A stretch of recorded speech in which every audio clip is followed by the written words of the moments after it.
All right. I think we are live, and I think we are just live on Facebook, which is perfect. It's just in the Game B Facebook projects. And so welcome to Solution Raising. I'm just going to make sure that's not Eric. Waiting to join. No, it's something else. And look, there's Eric.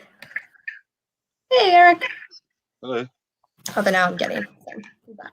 Okay, all right. everyone. So we can talk for 15 minutes roughly about what is currently being done for community, how people find it and maintain it, and what's good about it, and maybe not so good about it currently. Would anyone like to start?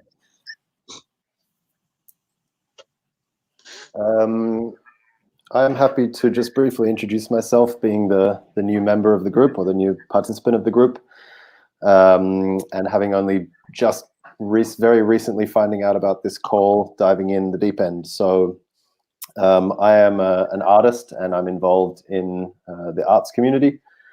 I am one half of a small company named Legendeer in the US, and we are building an art community around a philosophy that we call embedded art, or the embedded artist, that deals with problems related to artists being disconnected from self, disconnected from planet, disconnected from community, and the effect that this has had on young artists that are growing up to be illustrators or working in entertainment and stuff like that. And so we deal with a number of issues around these communities being stuck behind computers, validating the work that they do through watching other artists on Instagram and so on. And we encourage them to get back out into the world, whether that's in nature or in the cities or in families or in any context, but to investigate the kinds of cyclic relationships that they're establishing through their practice, rather than going somewhere, extracting something, making art about it and showing it in a gallery.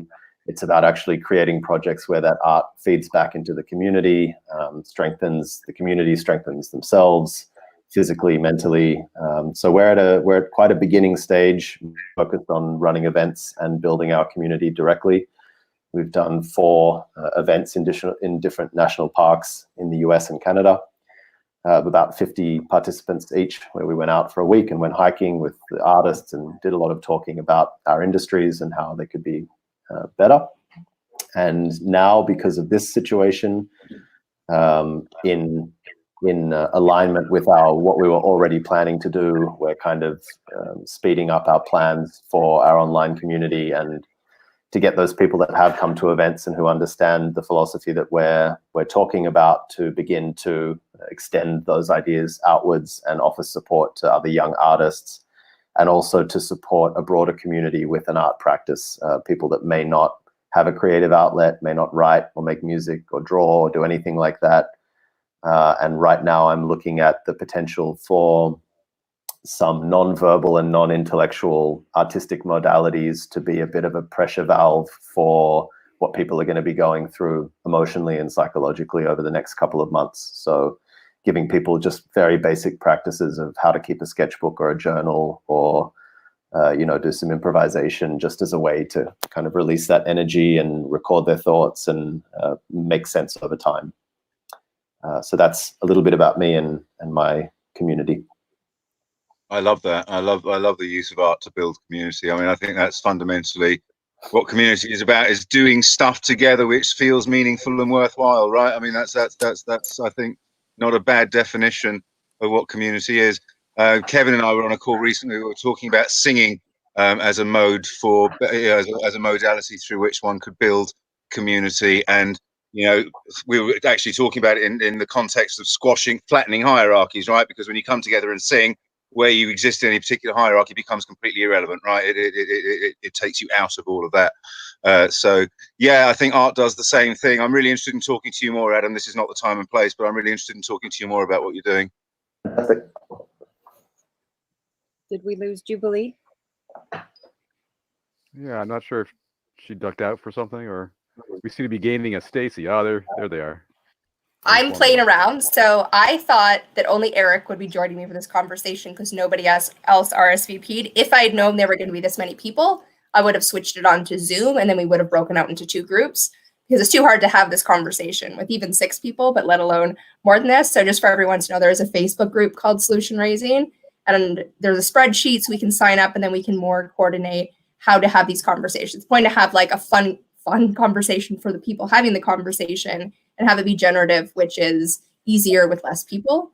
So I'm going to drop down and just be like the timekeeper. Sorry? Could we not go off to Zoom right now? Could we not still do that? Is there any reason we couldn't just close but we're this? already live online, so we'll just call this what it is for now and see about rotating in. The issue is Stacy is not on camera. So even if you're on the bottom, I can still see you. If you raise your hand and you have something you want to say, I can rotate us out and we'll just see how it works. So maybe we'll try to be more succinct and more just because the idea is also when you're practicing Rule Omega to be doing a little bit like the glass bead game where you're like thinking what you're going to say and then say it more succinctly and not put all the filler, which, I'm not great at in the conversation. So talking about, we only have 10 more minutes to talk about what's currently happening in community, and then we'll switch on to what community could look like in a better world. But so I guess we can add Stacy now. Can I just say one more very, very quick thing in terms of just putting the community thing in context of coronavirus? Everyone having to stay home could be really, really good for local community building. It could be a really positive offshoot of this whole coronavirus thing. That was all I wanted to say. Yeah, I agree. Before coronavirus ever hit us, or at least hit more close to home, for me, community is both like where I find my solace. I have a lot of community in my life, even before I didn't even necessarily realize where I had community in my life, because I wanted it to look exactly like it did online. Exactly like it did on the media. Like I wanted friends. I wanted friends. I wanted like 6 core people that hung out together all the time, even though that's not actually conducive with my personality. But for me, the difficult part about community right now is that it is on the individual to find it. So we have to fake our personalities to a certain degree in order to be palatable to the masses, in order to find people so we can be our true selves and then start seeing, are we actually compatible? And I think that is already broken because we enjoy authenticity in other people. And the more we're able to be authentic and then find our the people that we align with, the better we are going to be happier and the better cohesion our groups are going to have. I'm going to let other people speak, so only have a few more minutes.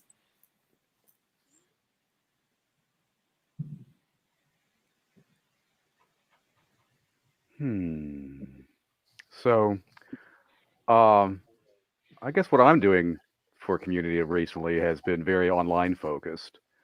I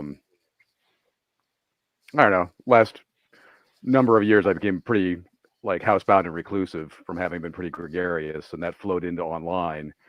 And in reaching out online here in recent months, it's turned into like an active focus of making an effort to be in touch and, connect through Facebook groups, and Discord's actually been a great one for me.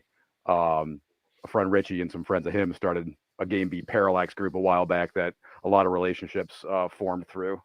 And some of us have been meeting up on a weekly and now bi-monthly basis just for personal conversations to connect and form individual community that spurred off of that and grew out of that. And I've just found myself even just being here for friends, somebody I hadn't talked to in years got hold of me the other day and had stuff on their mind, and they wanted somebody they knew that had a philosophical bent to talk to. And, I popped a mind and we talked for 3.5 hours or something. Yeah. Yeah, I think right now specifically we have there's a meme going around that's like, introverts, put down your book and check on your extrovert friends. They are not doing okay. And I know when I had to start self-isolating, not for virus reasons, but for mental health and sensory reasons, even though I'm an introvert, I went through a long period of needing some kind of human connection. And then when I would get together with people, I had like all of this puppy energy that I was just like putting all over everyone. And so it was hard to find that balance of like, okay, I still need some kind of outside connection, but I need to remain at home. And then finding online real community that I can communicate with online gives me the best of both worlds. Because then when I do show up in the real world in a few months, when we're all back to doing that, then I can talk about what they want to talk about and not just saving the world and Game Beat type stuff. Because I found people to talk about that with, because it's a more, I can't know what the word is, like focused. I found people to talk about my special interest with, and so I can talk about other things when I see people. resonate with that strongly, with like reducing the urgency of it in other contexts. And yeah, I felt that as Yeah, well. that's a good point. For me, I have a lot of community that I participate in that's not online, but I have been moving more towards online even prior to coronavirus, because I had that same problem of like the people I was around, I couldn't talk about the subjects that I wanted to, that I was interested in. And so I would get painfully bored. And so like I just couldn't participate in the conversations that people wanted to participate in real time. But I've spoken in this group in these groups before about spending a lot of time in like 12-step groups, and that's and how that is definitely a place where I can go and be myself and like show everything that's everything that's there within these hour-long meetings. And there's something to be said about that. And yesterday I got to participate in something that was hosted by Rebel Wisdom that was kind of a similar type feel, and I really liked that because it was talking about more than just what we talk about in 12-step groups. And kind of figuring out like how do you show up authentically and with bringing everything that you are into a group and not scaring the shit out of people or running them off. And how do you art is a tremendous way of bringing people together. Suffering is another way of bringing people together. That's what 12-step is people coming together around very deep painful stuff. And but community, like other than 12-step, I haven't it's hard to, and that's a very specific format. It's hard to find community in the real world because it's really hard to get along with people. Or let me rephrase that. I find people very annoying. But here in this, it's a limited amount of input. And so I can handle this. I can handle being in a group of 6 people versus in the real world, I just get flat overwhelmed and have to end up running away. And so like there's, I think for a lot of people, there are a lot more people like me, introverts, who actually aren't introverts, but we get overwhelmed by being around people, too much stimulus. And so like this opportunity of everybody being forced to communicate this way, I think is going to probably change how people interact. And I like that. Can I just oh, sorry, no, you go ahead, Adam. You go ahead. I wanted to just anecdotally share something that happened this morning. I've been doing a 3-week morning challenge, pranayama breathing related, physically in a studio here in Berlin. We finished the first week and then we had to move to online because we've entered the semi-lockdown. And this morning was the first of the online sessions, and I noticed 2 responses from people. It was a group of about 25. And the first thing that came up was in the beginning when everyone logged on, someone said, "This is amazing. This is the first time since we started this a week ago that we've actually looked at each other's faces." So there was a physical connection of coming into that studio together every morning, and you did feel like you were there with other people, but it was only when we came online that we actually acknowledged that we hadn't really sat face to face. And so there was a surprising amount of connection through that digital medium that we didn't expect, just because our heads were close to the cameras. But then the other thing that happened was a lot of people felt like throughout the class, they started to feel like they were watching a YouTube video. And so there was this kind of flicking between feeling presence of that community and then kind of tuning out because it felt like something pre-recorded that you were just watching the teacher do. And so I think there's there's something really interesting in the potential of these crossover digital and offline things that's even more interesting than, you know, I have my real life friends and then I have these online communities and they both serve these very unique purposes. There's also something that's happening uniquely now where very tight-knit offline communities are transitioning online and being like, wow, we're sharing ideas in a new way, we're sharing documents in a new way, we're looking at each other's faces in a new way. So it's a two-way street, and I think it goes both ways. The other thing, just briefly to Kira's point, when you said that art is a great way to connect and suffering, also is in building this community of artists, what I found was that those, if I was to simplify two poles into those categories, is that we had both in that community, which is to say that we were a group of people that bonded around a shared love of art and the pursuit of technique and all of these things that are fun and exciting about art. But if it was only that, then it would devolve into kind of an ego game, and people would start to get wrapped up in trying to impress each other with their artworks. And so what would then spontaneously come up would be more catharsis and more campfire discussion, and people bringing up a lot of their fear around, why am I an artist? Is this useful to the world? What am I doing with my life, kind of stuff? And that would sort of balance out ego. But if it went all that way and there was nothing to kind of congeal around, then people wouldn't stick with the community after the events. And so there was something about coming together around a shared love of something, and also facilitating ways for people to open up their vulnerability, and that community of a shared interest would sort of be a fallback and guarantee that that community would stick together even when people started showing all of their shit and their shadows. You know, it was like, well, we can fall back on the fact that we both love drawing and we can talk about that for a while and bring the volume down. So balancing those forces is powerful, I think. So now we should transition into, now we get to create our beautiful world, our world that is what community would look like for the planet or for ourselves, whatever we want to focus on in however long in the future you need it to be for it to be feasible. 5, 10, 100 years, what does that look like to you?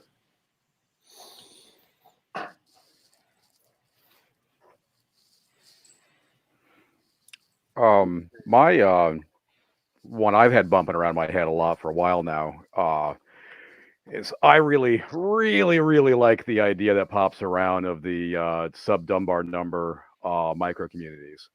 Like, I mean, it's a little bit, the Dunbar number thing's a little bit arbitrary. It's like I connect to it for its truthiness and intuitive connection. Like, you know, I don't know if it's any kind of, you know, how well that original study holds up or anything, but for a matter of personal aesthetic, I like it regardless of whether the science adds up so much. For that core idea of it being a unit of people where one can form close, knowing connection, you know. Oh, and I see that as relating to the coronavirus stuff, how like if we already had those tight communities, we would be leaning on those right now, especially like if they were like the physical ones, organic farming out in the boonies or something, but also the urban, you know, shared benefit corporation kind of idea as well. We'd be leaning on them for support, and would also be a way to set the wall up a little farther out than just the nuclear family. You know, to have something more than nuclear family, but still having a semi-permeable barrier to protect oneself from pandemic concerns and so on. You know, tuck away with 50 people, maybe instead of 5 people, would be a possibility in that kind of a setting. You know, where that micro community could kind of close its gates for a while and pull into itself and, you know, live off its own food stores and things like that for a couple of months. And still have something more of a vibrant human village community going on within itself, and somewhere in that, you know, 15 to 150 people unit, you know. I imagine getting up to the higher end of that might be problematic on the pandemic scale, but, you know, I think it'd be reasonable that 25 people could kind of cloister together. And if they were, you know, cutting off contact with the external world, still have a reasonable effect on slowing down pandemic spread. Yeah, I mean, I like it. I was thinking actually exactly the same thing just before you started talking, Kevin. I was thinking, yeah, that's a very, very similar vision I have.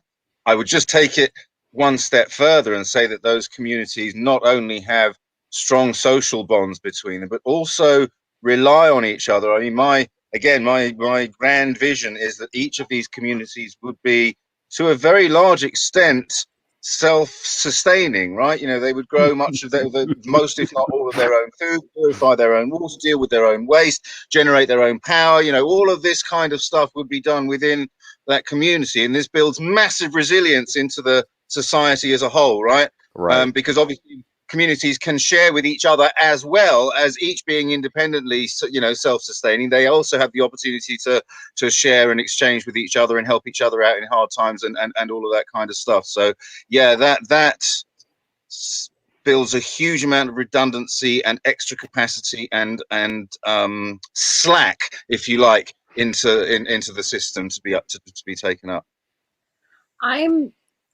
It's interesting, as I was hearing you guys talk, there's part of me that really loves that idea. And there's also the reality of the lack of emotional resilience that most people have to live in that close of proximity with that many people. It took my husband and I like 6 or 7 years before we could like work through all of our stuff in terms of communicating with each other to be able to not want to kill each other at times. And, you know, the amount of, you know, I think my biggest concern is I don't know if I could count that many people that I know within physical proximity of me that have the emotional intelligence to be able to like have the conversations of, you know, in terms of working through the emotional stuff. You know, I like what Adam was talking about in terms of, okay, when it gets to be too much in terms of, you know, the interpersonal stuff, we can divert to, you know, talking about art. And you know, if there was a situation where somebody had a homestead or acreage and stuff like that, and like if you couldn't if for a while it's like, okay, I can't talk to you right now, let's go plant some corn, like then there's something else to focus the energy on. But there is, I mean, if we're talking about if we're talking about Jubilee's idea of, you know, $100,000 and 10,000 people, I don't know if we could even buy one property for $100,000. So Okay, we're not there yet. We're talking about our ideal in the future at the moment. So what does your ideal in the future look like for you, for community, Kira? Okay, what does my ideal look like for me in the future? That's so I was skipping ahead a step. Sorry. That's for me, it's, I think something similar along those lines. I think for me, technology plays more of a role in it, and I don't know quite how that plays into it. And yeah, my ideal, I think it, you know, there's definitely something about communal living. There's definitely something about being more in touch with nature, but there's also the inclusion of technology and, you know, looking at Quakers as a model. I'm not, yeah. That's one where I have a hard time committing to what it is that what my ideal is. And that's an interesting thing for me to observe, so. Yeah, I think that is also it. Having lots of, for me, it's having a lot of possibility, because I know there are things that I want to, I'm like, I really want this. And then I get it and it's like, wait, no, I actually don't want this. And I think community especially is that for a lot of people. They think they want intentional community and then they're in it and it's a lot of work. It's a lot of emotional work and interrelated work that you don't, like, you can't control other people. And so what are you going to build a community around? And for me, it's having diversity of communities. So not just my community, but I know I can always leave and therefore I'm willing to stay. And so also having a Dunbar community size that I would like to have is also focused on creating technology, just because that's what I'm here to do. But I know there's a pro and con towards having like a game B community. Then if you drop game B, or you dropped from the community, right? Or vice versa. And but having a place that I live and eat and play with, so that when something like the coronavirus happens, we can insulate. When someone goes traveling and comes back, we can quarantine them. And at the same time, being able to connect with people online, to have my special interests I can talk about, or to connect over a very minute part that I might be into. And so to be able to have these, like, what makes sense to me to live in community? Maybe I'm a golfing person, I'm not, but maybe. And so I love horses, so I'd love to be around horses, even though I'm not a horse. Like, I've never had a horse, I wouldn't know how to care for one by myself. But having access to a horse, I would love that. And so I would look for a community that has that. My daughter would probably love that too. She would want a dance studio. So I'd look for that. And then I would find people online to make technology with, or to do a project with. And to be able to easily find any kind of community, whether it's an artistic community at whatever level you're at, whether it's a sporting community, and being able to coordinate my life so I can have these interactions. But also, I personally want a small insulated group of people, just because that's how I want to build relationships. I want more deeper relationships with a few people rather than surface level with a bunch of people. And I want them in person, and I want them online. Sorry, that reminds me of something Kira was saying before about being able to bring everything you are to your community, and it just made me think in the time. This is what you said, just reminded me. It made me think in the moment that I guess it depends on what you mean by community. By community, do you mean like the one community in which you live geographically? Because really, we are members of multiple communities, right? And so you don't necessarily need to bring everything you are to all of them, right? The sum of them gives you what you need, and you know, do you see what I mean? The don't have to rely on one for everything is the point, and equally, it doesn't have to expect everything of you. Go ahead, Kevin. Go for it. You know, I was just thinking that we quite often find ourselves in physical proximity communities involuntarily. So, you know, we move into an apartment building, and suddenly we're in a building with a bunch of people that we have no idea who they are. We didn't choose them. There was no social contract there at all. Or as an artist, many times I've moved into big shared studios. Again, you know, I found a space that was the right price. I have no idea who else is in there. And where I spend all of my time doing the thing that I'm passionate about, I may or may not want to be around those people, artistically speaking. So I think that what the online world has given us is this gigantic selection of people from which we can compose our own entirely voluntary interactive group. And then we're still in this messy offline world where we have to deal with all of these people that we have not necessarily a like-minded relationship with. So I can see an ideal future where I can split my world into two Dunbar groups. There's a Dunbar group that I choose based on wanting to live with them, but having a wide variety of personality types and interests. And there's my online Dunbar group, which may also be from a wide variety of interests, but it's connected around the things that are important to me. And that online, my individual online Dunbar 100 or 150 does not have to be shared between that 150 people. I can be one of a completely different Dunbar group for that individual, which doesn't work if you're creating a physical community. And so I think there's two different structures that you're building there. One is, how do I limit this massive online selection to a group that's really in line with what I'm trying to do? And then how do I expand myself offline to be able to interact with very different individuals in a local community? Two different challenges. I like that. I think it's it's kind of important too, in that it adds a extra layer of anti-fragility.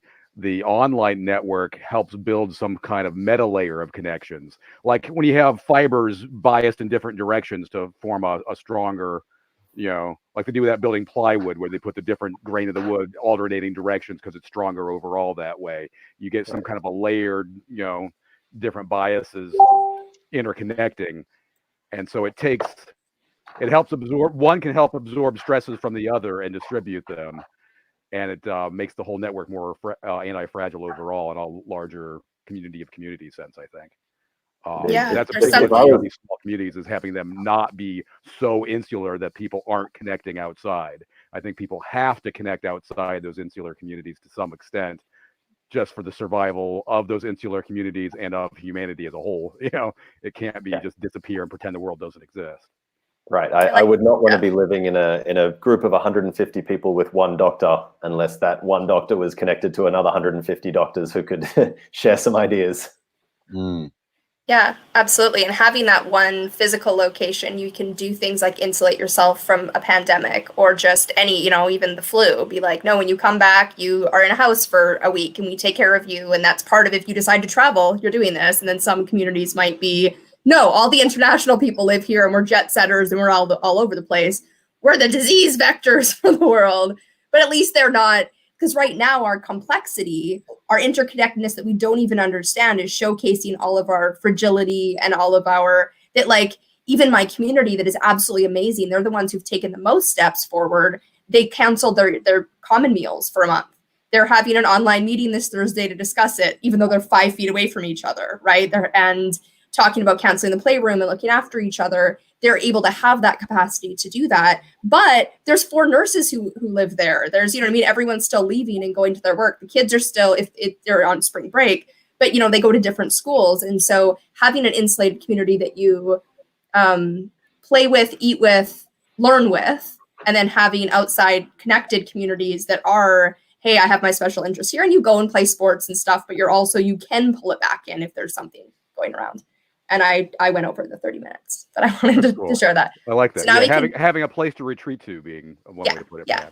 Yeah. And so now we can move on to the adjacent possible, which we give the majority of the time to. So what could we actually do right now in the world if we had 10,000 people and $100,000? Are we talking about we have 10,000 people to work on a project, or we're doing something with those 10,000 people?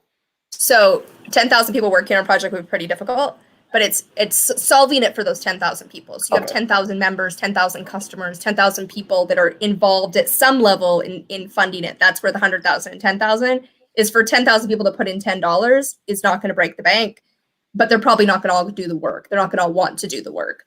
It'll be maybe 10,000 putting in money, 1,000 having conversations and doing surface level work, 100 doing actual work, and maybe 10 doing full-time paid work.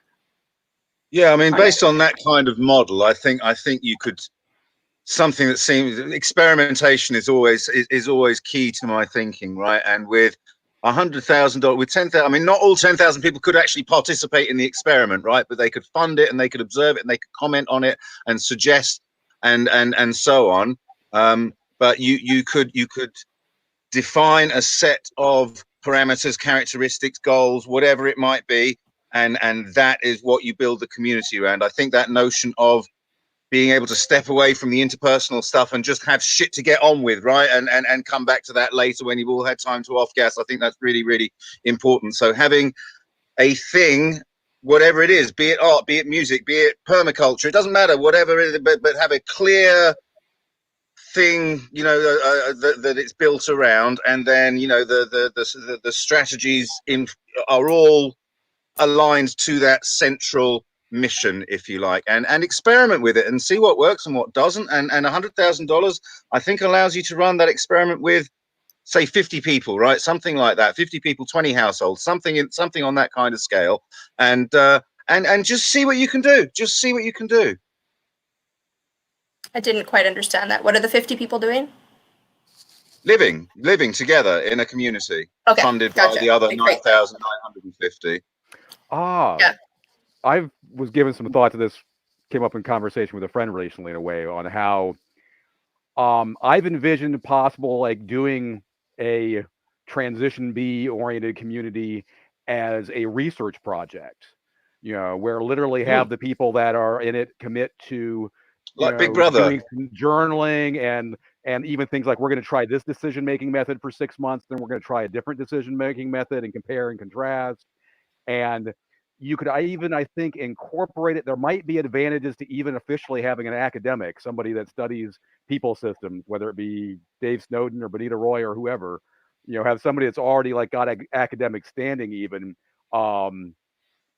writing it up, and framing it and getting academic grants and stuff for it. Bring in, as well as the $10 per 10,000 people, also see if you can just pull in some straight up, grant funding money for it.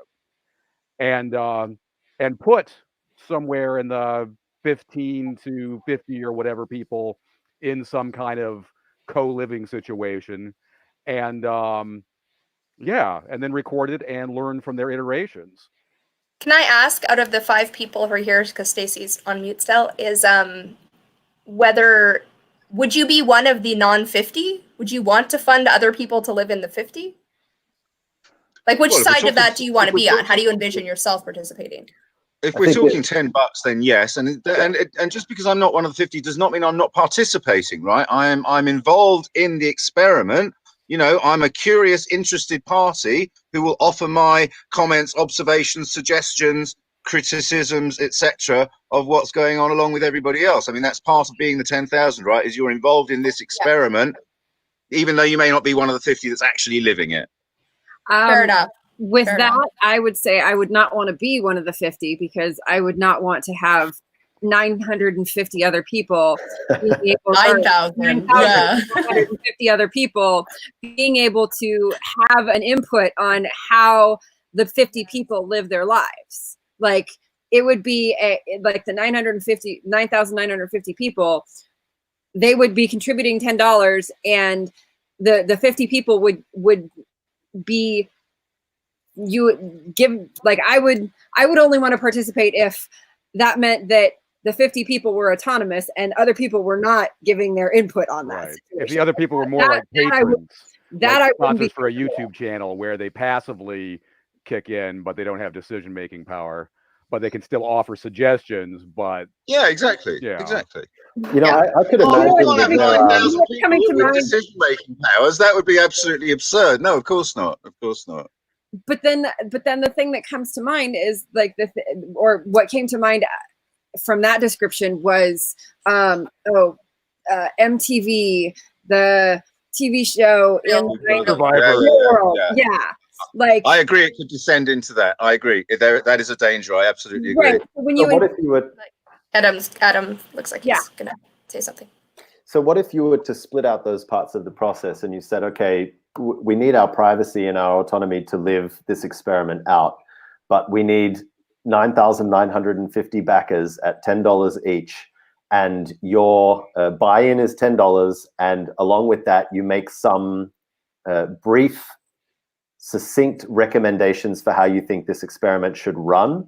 We collect all of that, aggregate that data, formulate the experiment through that in agreement with the 50 people that say, yes, we're all comfortable to try this experiment. The whole thing completely transparent, right? And then what you get back at the end is proper, well-documented research. Okay, we ran the experiment. This is how the community worked. Here were the problems we encountered.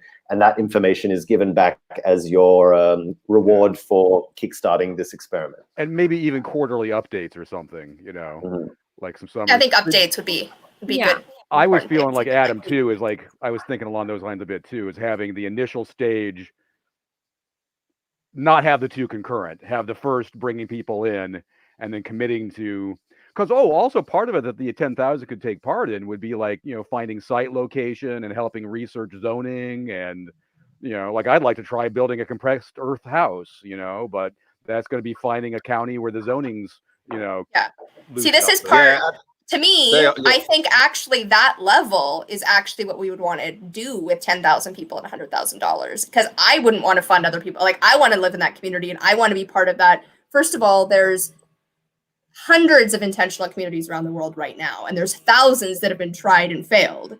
And so getting those people together to have a conversation, and the experiment's already been run. So asking what worked, what didn't work, what decision-making policy and all of that seems like more effective than watching this community fall apart and do its own thing for however long it's able to do that.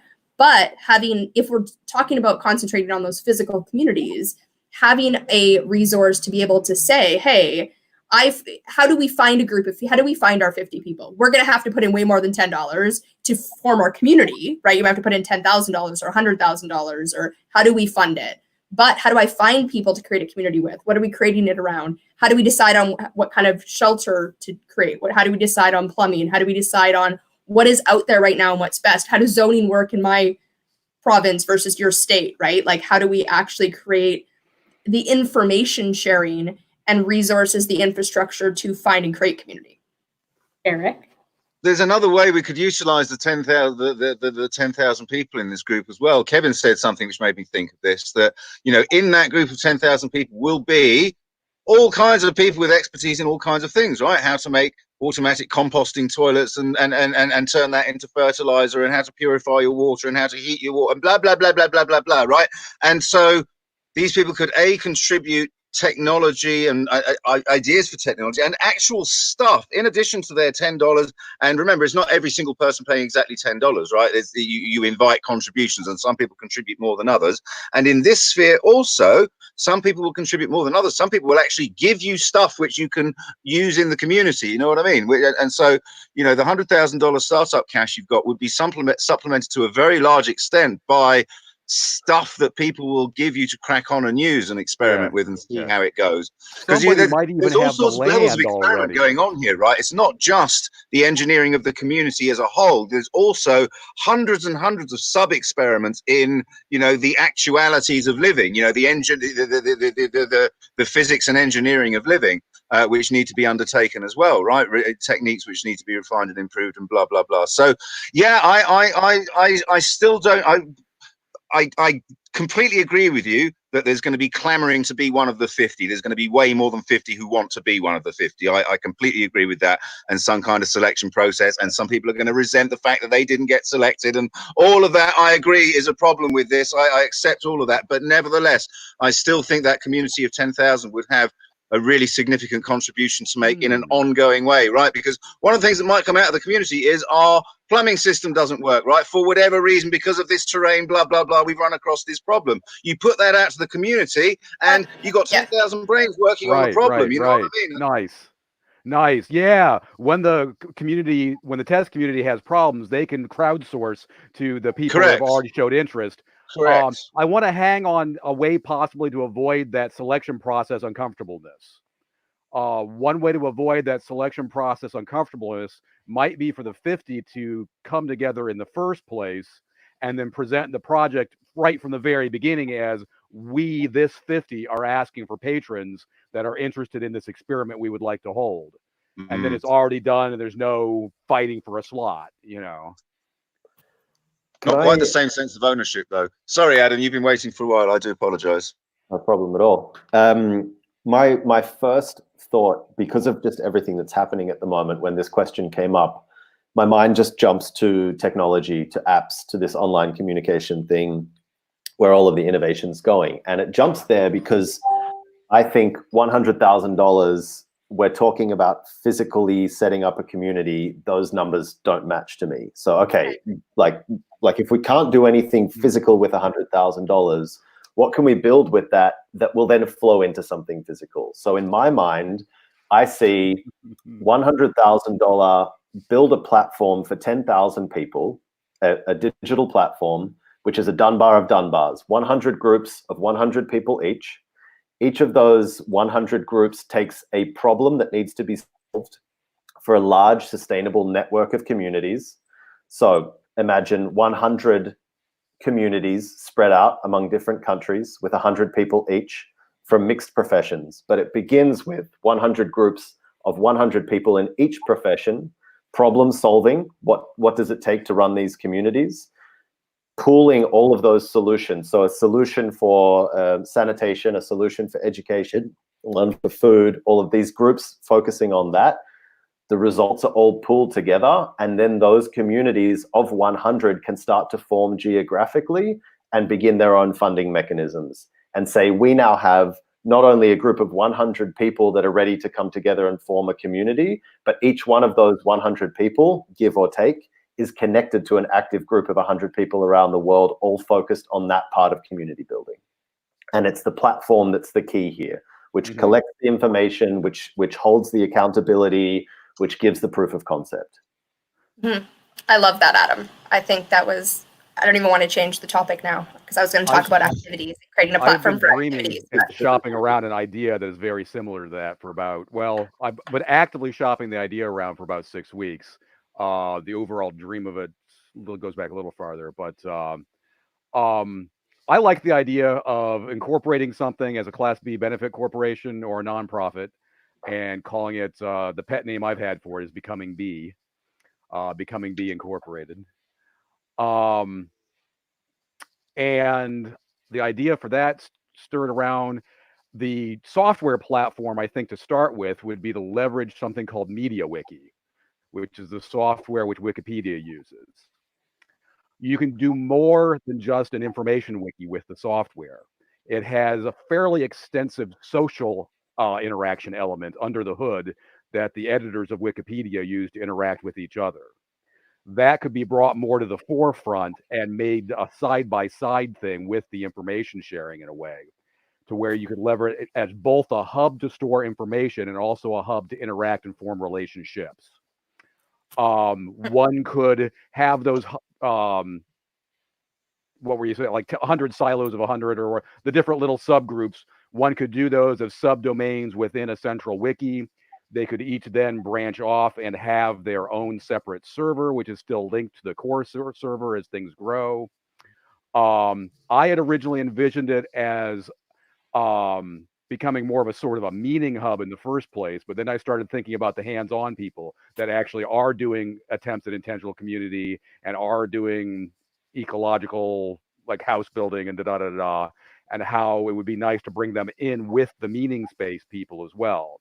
Where I was imagining this MediaWiki instance called Meaning Hub, I've now been thinking of calling it Being Hub and incorporate a wider variety of people into its original foundation, with the understanding that as it grows, it will branch out into people having their own freestanding semi-autonomous servers, which still have a relationship with the central hub, you know, which still link to and share information and have a bit of elbow running and chats and stuff there.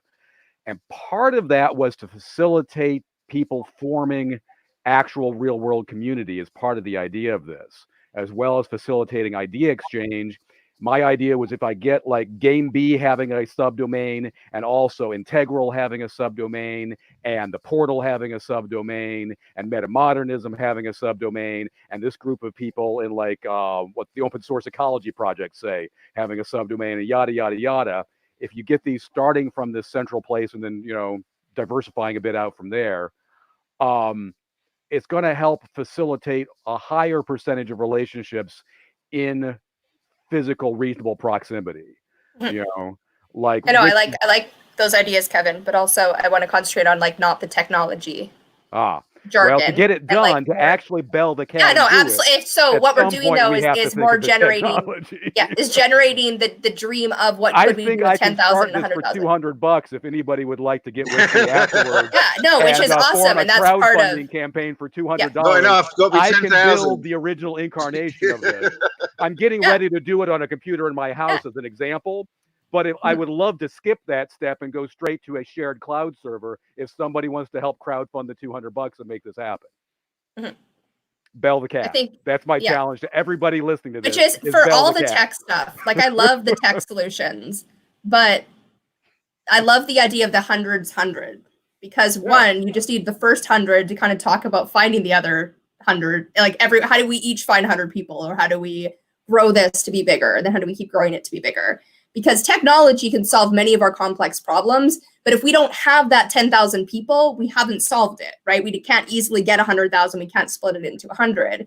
And so technology is not the problem. It's how do you actually get a group of people to know that this thing exists? How do you build from there? But I think this 100 is like, so many people want to live in community. How do we start from that place, right? Of like, getting 10,000 people watching this video, right? Or getting 10,000 people to participate in this type of conversation, or how do we Adam? So I think there are two problems that this solves, and I think that there's an existing way that we can approach collecting this community. The first problem is if you take an intentional community and you look at all of the different reasons that they have their life cycle and eventually fall apart. One is how do you get the right distribution of people with enough expertise to make that community self-sufficient? And this solves that by saying you don't need to have 100 doctors, you need to have one doctor connected to another 99 doctors and to share that expertise. The other problem is how much power and sovereignty can we wield as a group of 100 or 150 people on our land? And all of the problems to do with land ownership and government and everything that comes up around a community of that size that doesn't have the power to fight back or to maintain stability. And so you're solving these things. You're saying, well, we have physical community with a network, and we can actually say we're a community of 10,000. We're physically distributed, but there's 10,000 of us that can get behind something that needs to be done in an emergency. We can pool resources. We can, I don't know how that would work legally and everything like that, but I'm sure that 10,000 people connected with some kind of social contract makes a much bigger difference than 150. Yeah. And so potentially a place that you can start is existing intentional communities and intentional communities that are about to start up, and say, don't stop what you're doing. Don't change to our project. Keep doing what you're doing, but join this group of 10,000 so that you can start to link up all of these communities, each of which physically is going to have their own modus operandi, their own particular set of interests. Some will be more environmental, some will be more creative, and so on. But say, get all of your people that are in that community into one of these subgroups around whatever it is that they're passionate about, and start distributing those ideas to this bigger group. And I think 10,000 is a perfect kind of limit on the number of people that could network online in these small groups and still say we are a network of communities. There is 100 communities of 100 people each, approximately. Does that make sense? Yeah. I like it. Yeah, or you could even have, because I don't know if there's 100 problems that need to be solved. There probably are, but is having like redundancy, right? So you're on a group of 10, and there's 10 groups working on that problem, and so you're sharing you're working as a more cohesive unit, and then you're also connected with other ones, and or you're on different circles, right? So maybe I'm on marketing, if marketing's a thing, right? How do we attract people for our community when we have it? And then I'm also on the plumbing one, right? And so I might be on multiple ones that are within my capacity to be on and within my interest. And because maybe that group of 10 meets a Tuesday and I can meet with this one, but not this one, right? And the more you're able to break it down, but bring it back together as a cohesive whole for funding and information, I love this. Yeah. The only consideration with that is that if you do allow too much overlap, then you've lost the cohesion of the Dunbar thing, right? Because then all of a sudden you're in a big group of 10,000 and you're in 18 different chat groups. And so you've lost that feeling of like, right, I'm one group inside a larger group. So I can see some kind of process of checking in with these other groups, but I think it's also important to say like, okay, we are a group of 100 and our problem to solve is food security. That's it. Like, that's my focus. And I'm sacrificing a little bit of my interest in other areas in this context in order to really make sure that I'm solving that problem for the community. And then maybe there's an open forum for the arts group that I say, I'm really also interested in that, but I'm not responsible for it, but I'd love to be there at that open forum to talk, to meet those people, to talk about their ideas, to throw in some ideas. But I know what I'm responsible for. I've got clear marching orders and I know what problems I need to solve.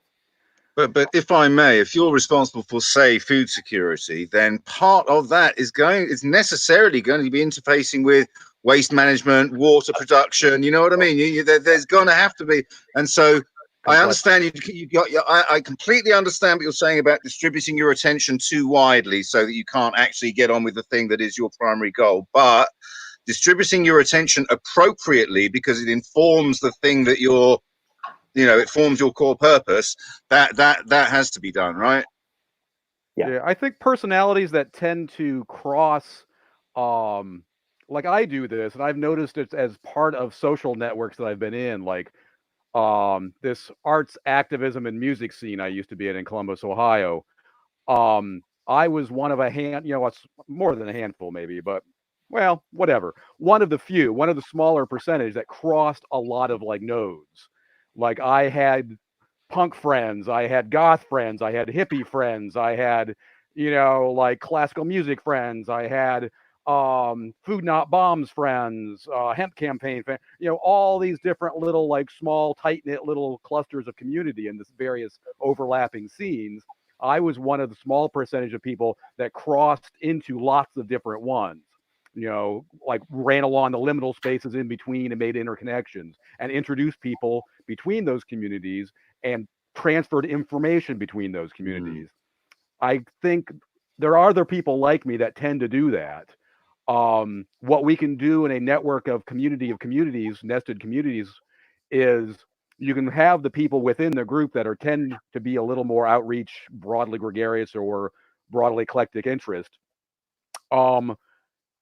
You can let them kind of be a facilitator that speaks a bit for that node. You've got 10 people working on the food security issue. One of them can kind of touch base with a group of, 5 other people that come from groups that are also looking at food security from different angles, and stay in touch on a shared page where they post updates and keep a little bit of like a contact with each other to know a little meta view of what all 5 groups are doing, And so not everybody in the group has to be looking outward to the other groups that are working on food security.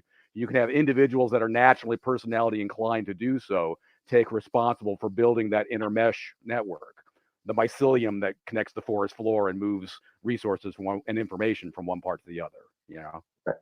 In fact, that might be its own problem-solving group, is 100 people who are like, hey, we're the interconnected part, and we're trying to figure out how do we bring in the information from plumbing and food safety and make it explicit. I got goosebumps on that, Jubilee. Thank you. Yes, make it explicit. Yeah. What I would love, like if I just think about this right now in this situation, with all the energy that I have to want to do something, where is that blocked? Where could that be more clearly transferred?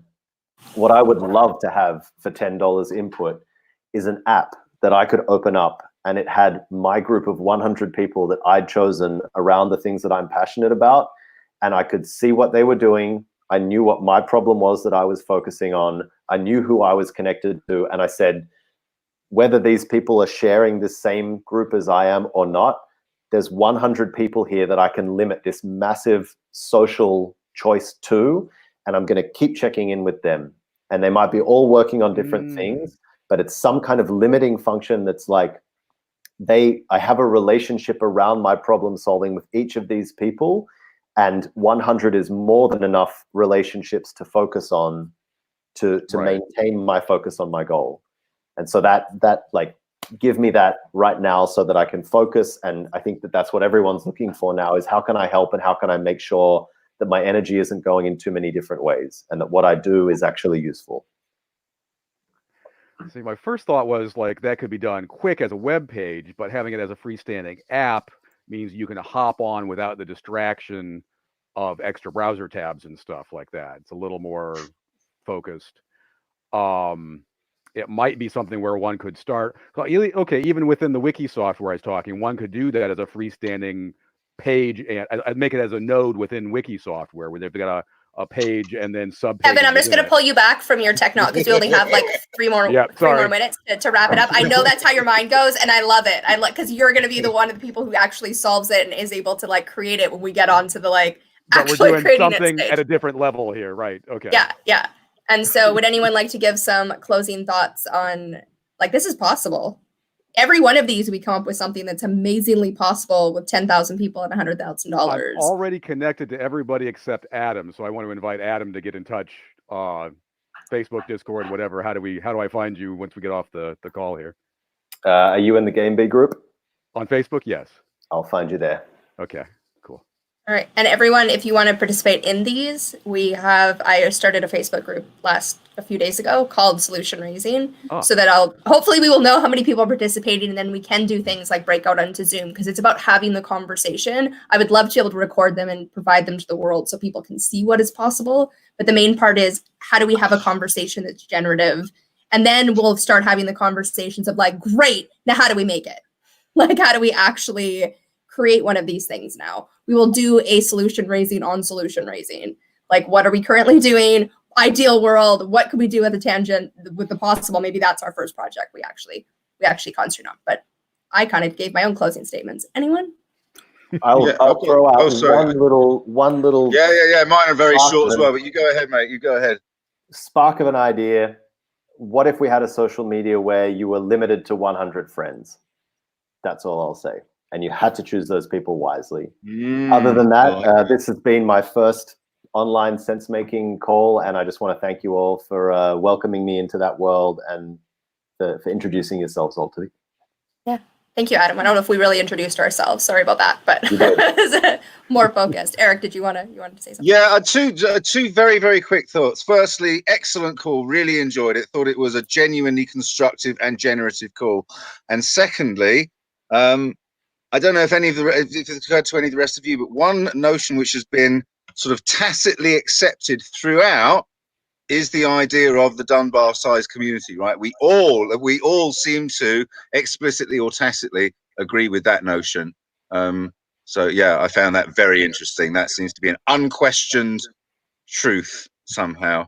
Now, whether that's just truthiness, as Jamie describes it, or whether that is an actual thing, who knows? Who knows? But I'm down with it as an aesthetic, whether it holds up in an academic research or not. You know. well, there is academic underpinning. I do know something about Dunbar's research, and it is to do with frontal lobe size in relation to overall brain size, and therefore, so there is an actual underpinning. It's not an arbitrary number, and there's All right, closing statements, Eric. We're not getting into a whole conversation.